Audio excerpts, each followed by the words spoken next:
All right, we are back with Ruby Raze, and we have gotten into the situation with Marks, talking about Marks, and specifically now actual things, especially with the Jim Cornette thing. Now, my take on the Jim Cornette thing um, is one that I got very heated about on the last show, which I believe was posted yesterday. But here's the thing: I kind of alienated both sides of it. I'm pretty sure both sides of the fans are gonna hate me for my take. As far as the Jim Cornette thing, uh, being let go, I don't have a problem with him being let go. Honestly, I feel like I'm kind of mad that was what it was that finally decided, hey, we need to let this guy go. But in all honesty, I think it was more of the fake fan outrage about it because you have so many people out there on Twitter who this is where I came in to alienate the other side of the fan base. So now I have probably no listeners. But the other side of the coin was, oh, I'm not gonna watch NWA because they have Jim Cornette on commentary. And my whole point was that okay, now that Jim Cornette is gone, NWA on Tuesday when they have their YouTube show, that should be the most watched wrestling show of all time, correct? Because none of you watched NWA because he was there. Now he's not there. And now if they have the same 200,000 viewers, then everybody that said that and then they didn't watch should probably delete their social media accounts right away. Um, I cannot stand hypocrites like that. Um, do I agree with NWA's decision to fire Jim Cornette or not fire him? I don't agree with most things that Jim Cornette says. He said way worse things off air than he did on air. Um, but should he have been let go? Probably. Well, probably before that, even. Maybe he Right. should have. Maybe he should have never been hired in the first place, honestly. But like you said, maybe he was hired because of this very reason right here. Uh, but the fake fan outrage, where we all want our voices heard to the point where people lose their livelihoods and their jobs, and then literally do not act on that. Whereas I know that this next episode of NWA Power, I know in my heart that it is not going to jump the needle on views by a significant number to justify the fact that everybody was calling for his head. No, it won't. Um, Also, the people out there that are bringing back the people that are defending Jim Cornette by saying that he did it in the past, the exact same line with different people in the 70s, 80s, 90s. That is so annoying to me on so many different levels.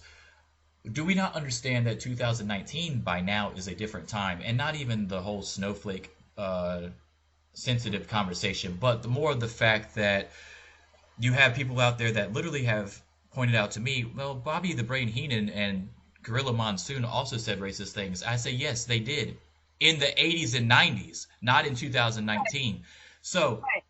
if Bobby the Brain Heenan was still alive right now and still doing commentary right now, I assure you that he would not be saying the same things that he said in the 80s and the 90s. Exactly. No, it's not, and it's you just extrapolate this even further. Let's bring this out of the wrestling construct and let's just go to fucking American literature. Do you think that Mark Twain in this day and age, as he is writing, covering the times, do you think he would be saying what he was saying? Probably not. You know why? Because he was covering the times and he was about the times, and it's the same thing. uh, when you're speaking in a certain time, you speak for that time and you speak as if you're in that time. 2019 is not a place for dropping the N word. It's not a place for these hugely racist comments. And he could go ahead and say that this was a comment about hunger, but and it might have been, but you got to understand the context of what you were fucking saying, man. It might have been, but like my brother said on the show, his point was, how is a joke about starvation funny as well? Why is that a joke? Why is that considered a joke? You're exactly. It's exactly. It's not funny. It's like going around right now and making a, you know, don't take this to heart, but nobody take this to heart, please. It's like making a joke about dead students in schools in the midst of all these student, school shootings we've had. It's not funny. Yeah, it wasn't It's about racism. It was about the dead students. Yeah, I agree. It's it's pretty ridiculous that that's what he used to fall back on his crutch. Even whether he believed that was the case or not, or that was the actual intention, either way, it doesn't make you look any better. But Right. we all know that Jim Cornette does not have a history of, apologizing sincerely of any No, kind. So, no, he would do well to have a PR person. Apparently, he doesn't. But just the fact of the matter that he hasn't apologized and he doesn't want to apologize. Honestly, that's good PR practices, and he ain't gonna do it. Well, fuck him. Honestly, since I heard the NWA hired him at the fucking get go, I was already turned off, just because he does have those. You're gonna have female wrestlers on the NWA. Good. What about all the misogynistic shit that Jim Cornette has said about females in wrestling? You know, why you do that? Why would you hire this person? I don't know. I don't have anything good to say about Jim Cornette, and I've never said this publicly, but I have nothing good to say about him. I've never met him, and he very well may not be racist, but just because you're not racist doesn't mean you can't say fucking racist shit, because that was racist as hell. You yeah.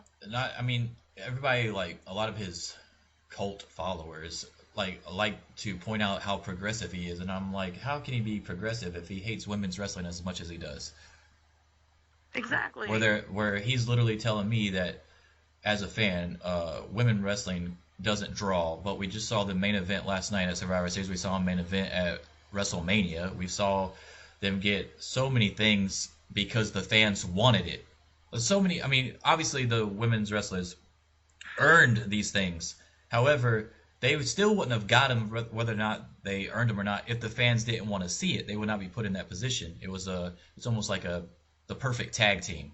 You got the women that are working even harder to prove that they are legitimate and that they can be legitimate, and then the fans who bought into it and started seeing how good it was getting and everything like that and wanted to see more of it to the point where they couldn't deny it anymore. So how can you sit there and say that they don't draw when look how far they've come in the last 2 years alone? Right. I don't know. Like, women's wrestling isn't perfect, but guess what? Male wrestling isn't perfect either. Yeah, no shit. Okay, so back to the original thing before we brought up Jim Cornette specifically, when we were having the conversation about marks or whatever. See, when what you described as a mark, I would actually describe as a smart. And I don't know if you've heard that term or not, but No, that's supposed to be a smart mark or whatever. That's who I would associate with the thinking they know everything and googling everything is. Whereas a mark would just be a fan for a specific wrestler, no matter if they're heel or face, etc. I feel like I group them together. Okay, all right. I was just wondering No, if you had ever heard the term. I know what you're saying, but I feel like I group them together because they're so closely related. And again, like I said, I don't have anything specifically against a smart or a mark or whatever, except for when you start telling me how it is when you're not in the business, then we're gonna have a problem. When you're starting telling me why things are happening when you don't know. That's the thing. You're just taking the information that you know and the things that you got and the things you've read from all these books, be it Jericho's books, be it the books they've made about the NWA or whatever.